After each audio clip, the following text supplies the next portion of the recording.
Psychology UGC net JRF paper number 2022 के part 3 में आपका स्वागत है। तो इस वीडियो में हम बात करने वाले हैं और क्वेश्चंस की विथ उनकी आंसर की प्लस आंसर की के साथ क्या उनके आंसर्स होंगे उनको हम डिस्कस करने वाले हैं। वीडियो के ऑलरेडी 2 पार्ट आ चुके हैं एंड अगर अभी तक आपने 2 पार्ट को नहीं देखा है तो नीचे जाके आप प्लेलिस्ट पे क्लिक करके उनको एक्सेस कर सकते हैं एंड देख सकते हैं। बात करेंगे आज के प्रश्न नंबर 1 की। निम्नलिखित में से कौन सा प्रवाह फ्लो की स्थिति को वर्णित नहीं करता है? Which one of the following does not describe the state of flow. तो फ्लो क्या होता है? प्रवाह, किस प्रकार से चीज़ें बहेंगी। ठीक है, ऑप्शन नंबर 1 दिया है लॉस ऑफ सेल्फ, दूसरा दिया है internal talk, oneness, clarity of action, आत्म की हानि, आंतरिक वार्तालाप, एकत्व और कार्य की स्पष्टता। करेक्ट आंसर क्या है आपका? करेक्ट आंसर है इसमें आपका option number B, internal talk. ठीक है, तो स्टेट ऑफ फ्लो जो है उसमें क्या डिस्क्राइब नहीं कर रहा है, कौन सी प्रवाह की स्थिति को वर्णित नहीं करता है। इसमें से क्या है आपका करेक्ट आंसर? इंटरनल टॉक, आंतरिक वार्तालाप इज द करेक्ट आंसर। तो यहाँ पे इस बात का आप ध्यान रखें कि आंतरिक वार्तालाप जो है वो फ्लो की स्थिति को वर्णित नहीं करेगा। अब चलते हैं हम अगले सवाल के ऊपर, यानी कि प्रश्न नंबर 2 के ऊपर। ये है आपके सामने अगला सवाल। यहाँ पूछ रहा है आपसे Khalistan, fill in the blanks, does not, मतलब इन चारों में से क्या होगा यहाँ पे? Does not explain our obeying unjust commands of authority. Authority का एक्सपेरिमेंट किसने किया था? अगर आपको मालूम है तो नीचे कमेंट कर दीजिए। बहुत बढ़िया एक्सपेरिमेंट था। सत्ता के अन्यायपूर्ण आदेशों का। ठीक है, सत्ता क्या है? मान लीजिए कोई भी एक पर्सन है ए, ठीक है, जो कहाँ पे है? जो है आपकी सत्ता में, अथॉरिटी में, और वो कोई भी आदेश दे रहा है, कैसे दे रहा है? अन्यायपूर्ण है वो। ठीक है, का हमारे द्वारा अनुपालन, हम क्या करेंगे? उसको ओबे करेंगे। कि निम्नलिखित व्याख्यायित नहीं करता है। कौन कौन सा? जेनेटिक एंडोमेंट टू ओबीडियंस, आज्ञा पालन का आनुवंशिक दाय, इनग्रेन्ड हैबिट, पक्की आदत, नॉर्मेटिव इन्फ्लुएंस, मानक प्रभाव, और इन्फॉर्मेशनल इन्फ्लुएंस यानी कि सूचनात्मक प्रभाव। ठीक है, तो यहाँ पे बात कर रहा है अथॉरिटी के कुछ भी जो कमांड्स आ रहे हैं, सत्ता का जो भी आदेश आ रहे हैं, है ना, तो इसमें से क्या एक्सप्लेन नहीं करता है? करेक्ट आंसर है इसमें आपका option number A, genetic endowment to obedience, आज्ञा पालन का आनुवंशिक दाय। ये है आपकी ऑफिशियल आंसर की से आंसर, और यही आंसर करेक्ट होना भी चाहिए। और ये देखिए एक बच्चे ने क्या आंसर किया है। तो यहाँ पे देखिए आंसर गिवन बाय कैंडिडेट ए। ठीक है, कई लोगों का ये आंसर गलत हुआ है। अगर आपका भी गलत हुआ है तो नीचे कमेंट करें। अगर आपका सही हुआ है तो आप सही कमेंट करें कि आपका सही हुआ है ये वाला सवाल। और अगर आप आगे पढ़ाई करना चाह रहे हैं तो सही जगह चुनें। ये जो ए वाला पर्सन है ये क्या बोले? ठीक है, सब ठीक ही है। ओके, अब चलते हैं हम अगले सवाल की ओर। तो ये जो ए वाला पर्सन है ये क्या कर रहा है? ये हमारे साथ पढ़ाई कर रहे हैं, तो इस बात का आप ध्यान रखें। ऑलराइट, सही जगह से सही चीज़ों को पढ़ें। वर्थ का ज्ञान यहाँ वहाँ से बटोरने के बजाय एक जगह चीज़ें जहाँ पे आपको स्ट्रीमलाइन हो। ठीक है, जैसे किसने बताया था कॉन्शियसनेस के बारे में? एक धारा के रूप में बहता है ना, मिस्टर विलियम जेम्स ने। ठीक है, तो इस प्रकार से आपको भी एक फ्लो की तरह, धारा की तरह बहना है। चीज़ों को लाइन वाइज, ऑर्डर वाइज करते जाना है। भले ही थोड़ी स्लो हो लेकिन आप करते जाइए, उससे क्या होगा? आपको डेफिनेटली फ़ायदा होगा। चलिए अब चलते हैं अगले सवाल की ओर। ये है अगला सवाल। मस्तिष्क आघात के कारण होने वाली भाषा प्रकार्य की क्षति का नाम क्या है? अगर आपके मस्तिष्क में, आपके ब्रेन में क्या हो गया है? कुछ आघात हो गया है, जिसके कारण क्या होगा? आपकी जो लैंग्वेज का फंक्शन है उसकी क्षति हो गई है। उसका नाम क्या है? ये ऑलरेडी 2021 की सीरीज़ जिन्होंने देखी थी उनको ये इजीली बन गया होगा। ठीक है, ऑप्शन दिया है अग्राफिया, अमनेसिया, अफासिया एंड ऑटिज्म। ठीक है, अग्रेफिया, अमरीशिया, अफेसिया एंड ऑटिज्म। ठीक है, देखिए अमरीशिया दिया हुआ है, क्या है? AfrAsia and autism. तो करेक्ट आंसर क्या है? अगर आपको करेक्ट आंसर मालूम है, काफ़ी सिंपल सा सवाल है, करेक्ट आंसर मालूम है तो नीचे आप इसको कमेंट कर सकते हैं। ठीक है, और नहीं मालूम है तो जाके प्लीज़ 2002-1 की सीरीज़ को फॉलो करिए कम्प्लीटली, उसमें आपका काफ़ी ज्ञान और संज्ञान काफ़ी बढ़ेगा। ठीक है, ओके, अब चलते हैं अगले सवाल के ऊपर। अगला सवाल बोलता है which theory includes environmental mastery as one of the dimensions of wellbeing. Wellbeing के डायमेंशन में एक और चीज़ क्या है, एनवायरमेंटल मास्टरी की बात कर रहा है। थोड़ा सा आसान सवाल है, ऑप्शन देखते हैं। ऑप्शन नंबर ए में क्या दिया हुआ है, Keyes mental health continuum, PERMA model of wellbeing, Ryff's theory of psychological wellbeing, eudaimonic theory of happiness. किस सिद्धांत में, ये 4 सिद्धांत हैं, किस सिद्धांत में पर्यावरणीय योग्यता अच्छे स्वास्थ्य के एक आयाम के रूप में सम्मिलित किया जाता है। कीज की मानसिक स्वास्थ्य विमा, अच्छे स्वास्थ्य का PERMA यानी परमा मॉडल, मनोवैज्ञानिक स्वस्थी भाव से संबंधित रिफ का सिद्धांत और सुख का आत्मपूर्णता का सिद्धांत। ठीक है, तो करेक्ट आंसर क्या होगा इसमें, करेक्ट आंसर है आपका सिंपली रिफ के बारे में बात हो रही है, Ryff's theory of psychological wellbeing. So option number C is the correct answer. इसका आप ध्यान रखें, मनोवैज्ञानिक स्वस्थी भाव से संबंधित रिफ का सिद्धांत। रिफ का सिद्धांत क्या है, अगर आपको मालूम है तो ठीक है, नहीं मालूम है तो प्लीज कमेंट डाउन बिलो। ठीक है, तो ये है आपका option number C correct answer, Ryff's theory of psychological wellbeing. अब चलते हैं हम अगले सवाल के ऊपर। अगला सवाल बोल रहा है 204, the first response that people typically express when frustrated is. जब भी कोई व्यक्ति जो है क्या होगा, फ्रस्ट्रेट होगा, तो सबसे पहला रिस्पॉन्स क्या होगा उसका, try again, get angry, give up और बी क्रिएटिव। मान लीजिए आप फ्रस्ट्रेशन में है ना, सबसे पहले क्या करेंगे इसमें से आप ट्राई अगेन करेंगे, गेट एंग्री गुस्सा हो जाएंगे, गिव अप कर देंगे या क्रिएटिव हो जाएंगे। आप जो भी होंगे उसके अकॉर्डिंग उसका सही आंसर ये होगा। बट किसी और व्यक्ति के अनुसार इसका सही आंसर क्या है,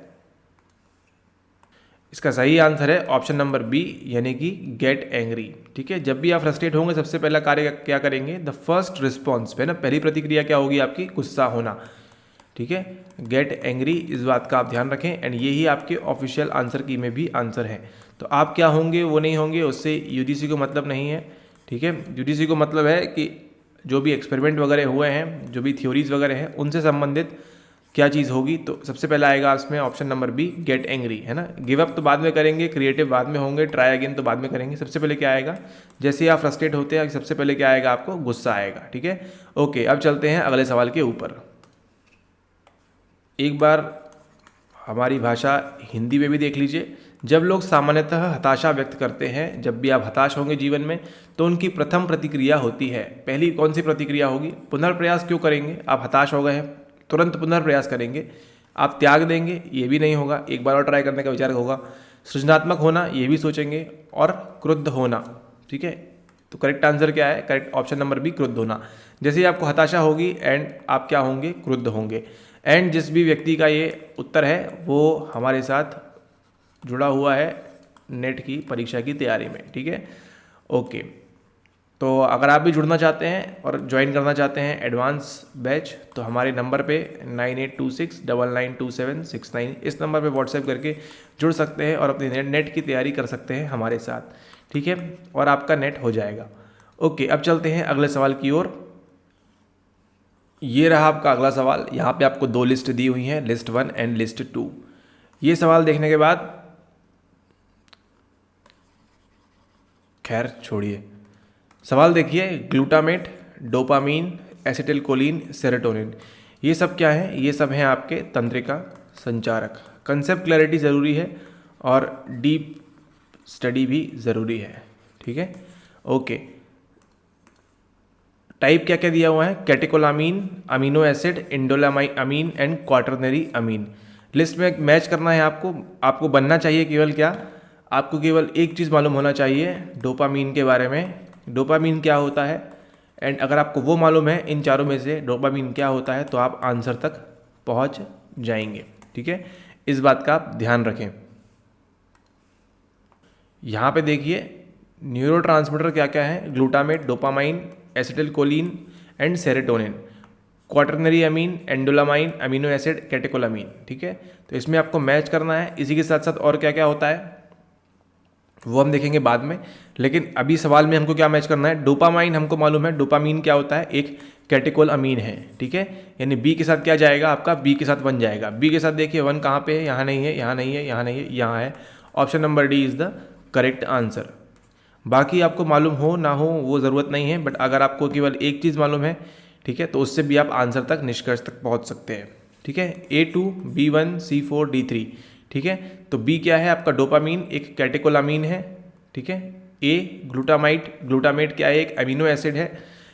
एसिटिलकोलिन क्या है आपका, एक क्वाटरनरी अमीन है। और सेरोटोनिन क्या होता है आपका, एक एंडोलामीन होता है, ठीक है। इस बात को आप ध्यान रखें एंड आप नोट कर सकते हैं फ्यूचर रेफरेंस के लिए, ठीक है। और ये क्या होता है, ये क्या होता है, इसके लिए आप ज्वाइन कर सकते हैं हमारा रसायन course for UGC net, okay. Special chemistry course है, तो इसके लिए आप ज्वाइन कर सकते हैं एंड डिटेल ले सकते हैं।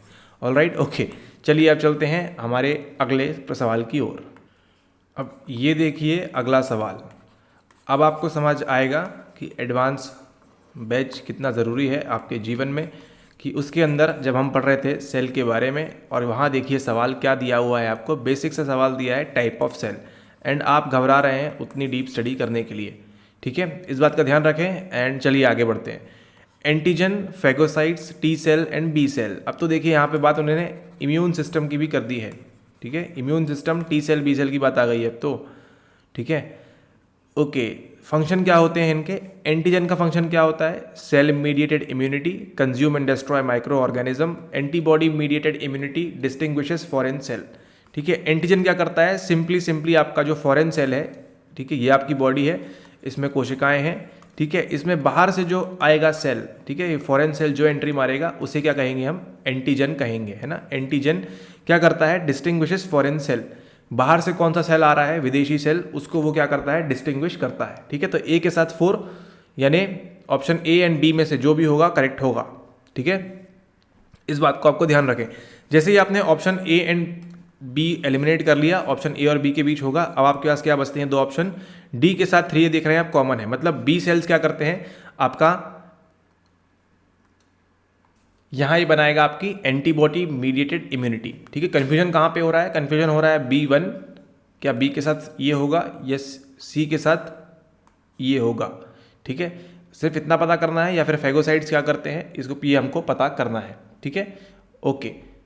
अब यहाँ आपको मालूम है फेगोसाइट्स क्या होता है, कि आपकी जो एक प्रकार का क्या होता है फेगोसाइट्स, एक प्रकार का WBC है, वाइट ब्लड सेल होता है, जो क्या करता है, डेड ऑर्गेनिज्म वो सबको क्या करता है, खत्म करता है, ठीक है। तो बी के साथ क्या जाएगा, बी के साथ जाएगा आपका second, consume and destroy micro organism. और ऑटोमेटिकली सी के साथ क्या हो जाएगा देन, टी सेल क्या करता है, सेल मीडिएटेड इम्यूनिटी। तो करेक्ट आंसर कौन सा होता है आपका, ऑप्शन नंबर बी। इस प्रकार से ये होता है आपका करेक्ट आंसर। एंड सेम इसी प्रक्रिया में आपको अपने नेट के एग्जामिनेशन में भी एलिमिनेशन चलाना है, ओके। यहाँ पे देख लीजिए एक बार सेल का प्रकार, एंटीजन देखिए यहाँ सेल दिया हुआ है, कोशिका नहीं लिखा हुआ है, ठीक है। तो अंग्रेजी शब्दों पे भी ध्यान दें, ज़रूरी है नेट के लिए। सेल का प्रकार antigen, phagocyte, T cell, B cell, कौन सा क्या कार्य करता है आपको ऊपर बता दिया गया है। करेक्ट आंसर है आपका ऑप्शन नंबर बी, ठीक है। फेगोसाइट क्या करता है, एक प्रकार का वाइट ब्लड सेल है, जो क्या करता है, सूक्ष्म जीवों को आहार बनाना, उनको आहार बनाता है और उन्हें नष्ट करना इनका काम है, ठीक है, ओके। अब चलते हैं हम अगले सवाल के ऊपर। वीडियो को अगर अभी तक लाइक नहीं किया है तो एक बार लाइक कर दीजिए, अपने फ्रेंड्स के साथ शेयर कर दीजिए साइकोलॉजी वाले, एंड चलते हैं अगले सवाल के ऊपर।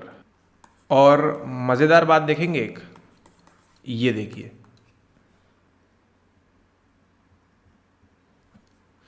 मज़ेदार बात है आपके लिए, ये answer given by candidate option number B, ठीक है, ओके। तो इसी तरह अगर आप भी तैयारी करना चाहते हैं नेट की हमारे साथ, तो ये था प्रमोशन, तो आप भी ज्वाइन कर सकते हैं, ठीक है। अगर आप कोर्स के अंदर रहेंगे तो इस प्रकार से आपके आंसर जो आप पढ़ लिए हैं टॉपिक्स, उनके आंसर आप पे दिक्कत गड़बड़ी नहीं करेंगे, ऑलराइट, ओके। चलिए अब चलते हैं अगले सवाल के ऊपर। ये रहा अगला सवाल, चलिए ये देख रहे हैं, ओके, वेलकम। चलिए चलते हैं ऊपर। सवाल पूछ रहा है आपसे विकार के नाम और विकार की श्रेणी यहाँ पे उन्होंने दी हुई है। विकार के नाम क्या है, autism, Alzheimer, bulimia nervosa and encopresis, ठीक है। और विकार की श्रेणी कौन सी है, तंत्रिका संज्ञानात्मक, निष्कासन, तंत्रिका विकासात्मक एंड भोजन करना, ठीक है। किससे क्या संबंधित होता है ये आपसे पूछा जा रहा है यहाँ पे। तो काश अगर आपने 2021 की सीरीज फॉलो कर ली होती तो आपका ये सवाल अगर गलत हुआ है तो वो डेफिनेटली सही हो जाता। कई लोगों ने किया है, आपने भी किया होता। सबसे पहले बात करेंगे हम इसमें से किस चीज़ की, सबसे पहले बात करेंगे हम बुलिमिया नर्वोसा की। ये क्या किससे संबंधित है, कौन से विकार की श्रेणी से संबंधित है ये, इसका संबंध है सीधे सीधे आपके भोजन करना से लेके, ठीक है। हमको कम लगती है ज़्यादा लगती है इच्छा, वो आप देखिए, लेकिन बुलिमिया नर्वोसा का मतलब क्या है, भोजन करना से इसका संबंध है, ठीक है, ओके, इसी के साथ साथ हम बात करें यहाँ पे, आपको मान लीजिए एन्कोप्रेसिस नहीं मालूम है तो लेकिन आपको ये क्या मालूम है, एल्जाइमर मालूम है ना। और एल्जाइमर किस प्रकार की डिजीज़ है, तंत्रिका संज्ञानात्मक डिजीज़ है, यानी बी के साथ 1। ऑटिज्म की बात करें किस प्रकार का विकार है, एक तंत्रिका विकासात्मक विकार है ऑटिज्म, ठीक है। ए के साथ 3, बी के साथ 1, सी के साथ 4। ऑटोमेटिकली आपको मालूम पड़ गया एन्कोप्रेसिस क्या है, एक प्रकार का निष्कासन है। चलिए इसको देख लेते हैं इंग्लिश में, थोड़ा सा और आपकी क्लैरिटी बढ़ जाएगी। तो ये रही आपकी list, name of the disorder, category of the disorder, autism neuro developmental है, बुलिमिया नर्वोसा ईटिंग से संबंध है, एन्कोप्रेसिस एलिमिनेशन से संबंधित है, और एल्जाइमर आपका न्यूरोकॉग्निटिव से संबंधित है, यानी option A is the correct answer. And नीचे आपने क्या देखा था करेक्ट आंसर, ऑप्शन नंबर ए, ठीक है। तो जितनी भी यूनिट पक्की है उतनी पक्की है, उसमें से गलत नहीं होगा, ठीक है। इसका आप ध्यान रखें। And welcome to psycho professor. Okay, तो ये आज के इस पार्ट नंबर 3 का लास्ट क्वेश्चन। चलिए इस पे ध्यान दीजिए। सवाल क्या पूछ रहा है आपसे, प्रोलॉन्ग्ड स्ट्रेस के बारे में। Trace the sequence of events followed by the exposure to prolong stress. अगर आपको स्ट्रेस है बहुत लंबे समय से तो क्या चीज़ें होंगी, यहाँ आपसे पूछ रहा है। ऑप्शन क्या क्या दिए हैं, ग्लूकोकॉर्टिकॉइड्स, अरे ये क्या चीज़ है, ये क्या चीज़ है। Are released by adrenal cortex, अरे ये क्या होता है। लिम्फोसाइट्स आर एक्टिवेटेड, अभी तो पढ़ा लिम्फोसाइट के बारे में। हिपोकैम्पल सेल्स गेट डीजनरेटेड, अच्छा। एंटीरियर पिट्यूटरी रिलीजेस ACTH, अच्छा। T cells and B cells get activated. Choose the correct answer from the following। मतलब ये बोल रहा है आपसे इनमें से सबसे पहले क्या होगा, फिर क्या होगा, फिर क्या होगा, फिर क्या होगा, फिर क्या होगा, एंड फिर आपका नेट एग्जाम क्लियर होगा। ओके, ठीक है। सबसे पहले बात करेंगे हम की सबसे पहले क्या होगा ABCD में से। तो आपको मालूम है वीडियोस में हमने बताया था, सबसे पहले जब भी आप वीडियो देखेंगे तो सबसे पहले क्या होगा आपका anterior pituitary releases ACTH। Adrenal cortex तक कहानी पहुंचने से पहले सबसे पहले आपकी जो पीयूष ग्रंथि है ऊपर, उसके जो एंटीरियर वाला भाग है वो क्या रिलीज़ करता है, वो रिलीज़ करता है आपके लिए ACTH। ACTH के रिलीज़ होने के बाद हमने बताया था वहाँ पे आपको किस प्रकार से सिग्नल होता है। ACTH से नीचे बात आती है AG के अंदर, AG और फिर अपने हार्मोन्स जो भी है रिलीज़ करना स्टार्ट करता है, ठीक है। ओके, सबसे पहले क्या होगा आपका एंटीरियर पिट्यूटरी रिलीजेस ACTH। तो सबसे पहले होगा आपका ACTH का रिलीज कहाँ से, आपकी ये जो पिट्यूटरी ग्रंथि है वहाँ से रिलीज होगा। नीचे कहाँ पहुँचेगा, स्ट्रेस का संबंध कहाँ से है, कौन छूटता है, हम कौन सा ग्लैंड हो जाता है आपकी वो अधिवृक्क ग्रंथि, और वहीं पे आता है आपका एड्रिनल ग्लैंड के अंदर। कॉर्टेक्स के भी 3 भाग देख लिए हमने, तो हम तो अच्छी स्टडी कर रहे हैं, 3 भाग देख लिए हैं। तो कॉर्टेक्स में से क्या छूटेगा आपका ग्लूकोकॉर्टिकॉइड्स, और क्या क्या 2 चीज़ें छूटती है वो आप व्हाट्सएप पे बताइएगा, कमेंट में नहीं, ठीक है। ओके, तो ये 2 चीज़ें छूटेंगी, वो 2 नहीं छूटेंगी, ग्लूकोकॉर्टिकॉइड्स छूटेगा वहाँ से, तो देन A आएगा, D एंड A, ठीक है। चलिए ऑप्शंस देख लेते हैं एक बार, कुछ निकल रहा है क्या इससे।